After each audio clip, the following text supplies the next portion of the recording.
Can I just interject, if I may, Chair? Will you accept that this committee can be fair and wrong, rather than being unfair and a witch hunt? Spaffer Johnson doing his normal noises, I see. Well, hello there, I do hope you're all well.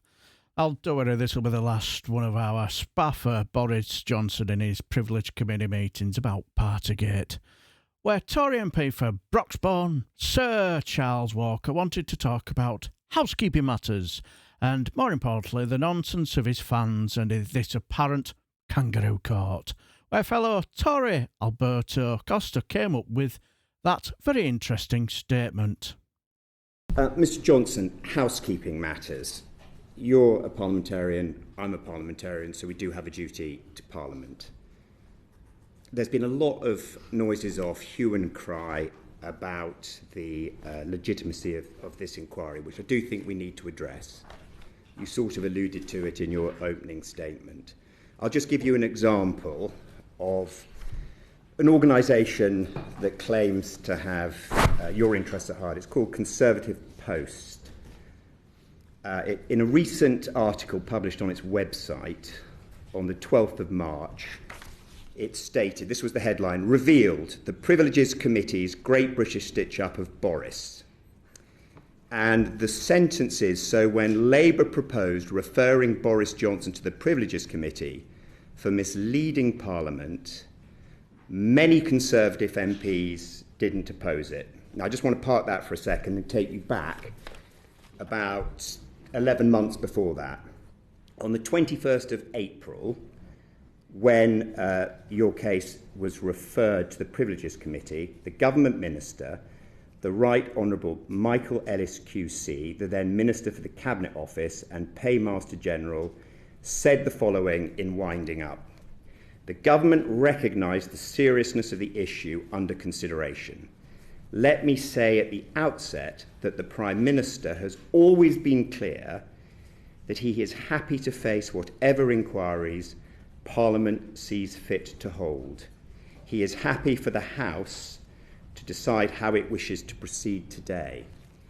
And this is important because at the end of that, the motion was put and there was no vote. And that is a matter of fact. Indeed, there wasn't even a cry of object from anyone. Can you accept that was the case? Yes, I encourage people to support it. So it is actually misleading of Conservative Post to say many Conservative MPs didn't oppose it. The truth is not a single Conservative MP opposed it. Yes, that's completely correct. That's great. No, this is really good. This is good. We're making progress. In your opening statement, you referred to the chair, the appointment of the chair. You suggest to some extent that you had concerns, but you were willing to set those concerns aside. On the 14th of June 2022, the Right Honourable Lady for Camberwell and Peckham, there was a motion to add her to the committee on the 14th of June 2022. And it went through at the end of a debate on the privatisation of Channel 4, and there were colleagues of ours in the chamber. And when the motion was put and the Right Honourable Lady's name was mentioned, there was not a single cry of object, not one, not even from a little mouse scuttling across the floor, not a single cry of object on the 14th of June. Can you accept that as well? Of course. So if these concerns were live about the committee and our legitimacy or the legitimacy of the chair, somebody might have shouted object. I've listened. Okay. Sir Charles, can I just come back quickly on this point? My anxieties about fairness are contained in my submission. I've said what I've had to say about the previous remarks of the chair, and I've said what I had to say about my belief in the ability of this committee, which is a very important and distinguished committee, to be impartial. Which were made before her appointment on the 14th of June. And I have come before you this afternoon in full confidence that you will be impartial and that you will look at the evidence and that you will conclude that I did not wittingly or recklessly mislead Parliament. There's not a shred of evidence to suggest that I did. And I hope that you will exonerate me, and I think you should exonerate me, of any contempt whatever. So look, we received your evidence bundle, which was really well put together. It's been a long afternoon. We've shared the talking. You've had to do it on your own. So thank you for answering our questions. But less of the ball tickling Sir Charles Walker. Get on with it. It is a well put together bundle. I just feel that the way things have been conducted is that your supporters, I'm not saying you, I'm saying your supporters seem to want it both ways. They're hoping that the evidence you've given in 52 pages will exonerate you, give you a clean bill of health. That's what your desired outcome is. But just in case that doesn't happen, there has been a concerted effort to delegitimise the committee, to call us a kangaroo court. Have you characterised us as a kangaroo court? You can tell by my presence this afternoon, by the seriousness with which I've taken your questions, by my attempts to answer in detail the points you've put to me, how seriously I take you and your committee, the respect I have for this institution of Parliament, and for better or worse, whatever the issues of fairness that I may have raised in my submission, this is the body that decides on standards and privileges. This is the committee that does it. There's no other way of doing it. That's why I have come here, out of respect for the committee, out of respect for Parliament, and because I do not believe that you can conceivably find me guilty of wittingly misleading Parliament on the basis of the evidence that you have assembled. So as a parliamentarian, do you regret that colleagues of ours, who are also parliamentarians, have called the Privileges Committee a kangaroo court?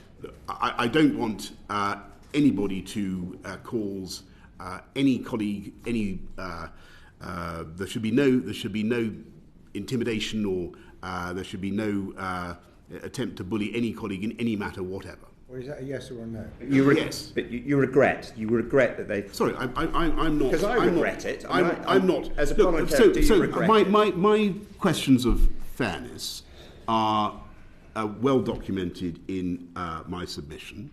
I think that I deprecate the term that you've just used. I don't want to repeat it, but I think the people will judge for themselves on the basis of the evidence that you have produced on the fairness of this committee. I have every confidence that you will show that you can be fair. Okay, I'm nearly done. Can I just interject, Yeah. if I may, Chair? Will you accept that this committee can be fair and wrong, rather than being unfair and a witch hunt? I certainly think that, let me put it this way, Mr. Costa, I think if this committee were to find me in contempt of Parliament, having come and done something so utterly insane and contrary to my beliefs and my principles, is to come to Parliament and wittingly lie, I think that would be not only unfair, I think it would be wrong. But you wouldn't categorise it as a witch hunt or a kangaroo court. That's the point I'm asking. I think I will wait to see how you proceed with the evidence that you have. But I do not wish to. I will study your conclusions from the evidence. I deprecate the terms that you have used. I don't want to see good colleagues feeling that they're under pressure. Either way, I believe that if you study this evidence impartially, you will come to the conclusion that I've given. Now, I found a couple of things in that clip very, very interesting. Firstly, I thought Sir Charles Walker seemed nervous and quite animated when asking these questions. To be honest, very good ones, especially about nobody objecting to whoever's been on this Privilege Committee meeting, especially with all the stupid stuff his fan base have been spouting. And secondly, Spaffer's reply seemed to me to be a lot of words without really saying anything, to a point where you've got both Bernard Jenkins and Alberto Costa interjecting to try and get a yes or no type answer. And finally, I got the feeling that his final reply was on the verge of full Trump mode, saying If you let me off, then this Privilege Committee is all fair and impartial and fantastic. But if you don't, your lives will be a living hell on earth with my fan base. But what do you guys think? Let me know down below, and I shall leave the video here, and I shall bid you farewell and take care, my friends.